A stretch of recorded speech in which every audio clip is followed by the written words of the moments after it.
সকলকে সালাম এবং নমস্কার জানিয়ে শুরু করছি আজকের প্রতিবেদন।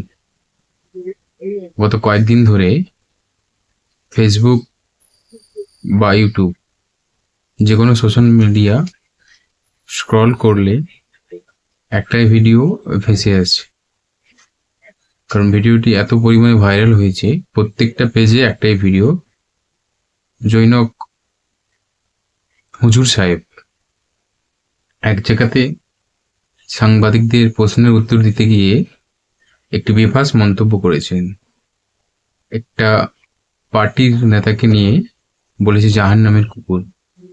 প্রথমে আপনাদের শোনাবো যে জৈনক হুজুর সাহেব উনি কি বলেছে। শওকত মোল্লা যে কালকে যখন এখান থেকে ফিরছিল এই মঞ্চ থেকে চোর চোর স্লোগান উঠেছে, আপনি যার নাম বললেন ওকে একটা জাহান্নামের কুকুর মনে করি আমি, ওর বিষয়ে কোনো উত্তর দিতে রাজি নয়। বলেন আর কে কি বলবেন।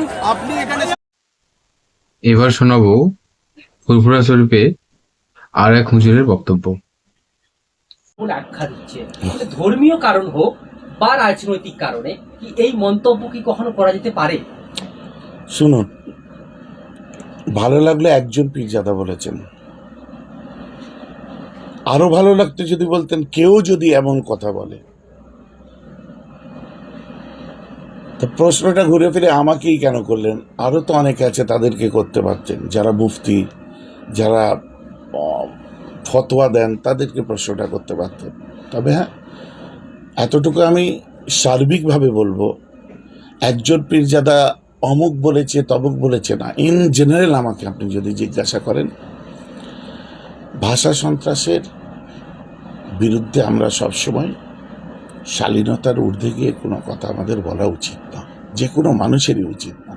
সেটা রাজনীতিবিদ হোক, সেটা আমি পীরজাদা হই, আর যে কে হোক।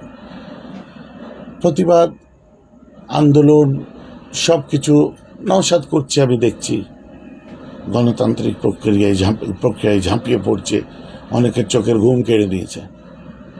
এইভাবে হোক না, এর থেকে বেশি বোধহয় কেন বলবো, না হওয়াটাই বাঞ্ছনীয়, দরকার ছিল না। মানে ইসলামের দৃষ্টিকোণে এটাকে কোন না না না, আমি ইসলাম এই ধরনের কথা আমি ইসলাম বলতে বলেনি। পরিষ্কার করছে ইসলাম এইভাবে বলার কথা, মানে কাউকে হার্ট করে বা কোনো মানে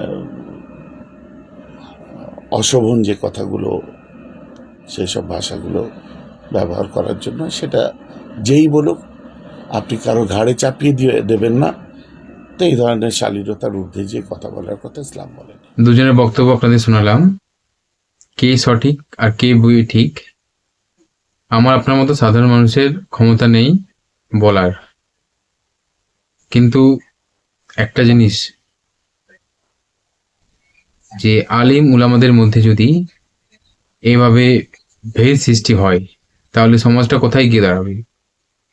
যেখানে আপনার আমার মতো সাধারণ মানুষ অনেকেই আছে, ইনাদের ভক্ত, ইনাদেরকে মেনে চলে, কিন্তু তাদের মধ্যে কি হবে?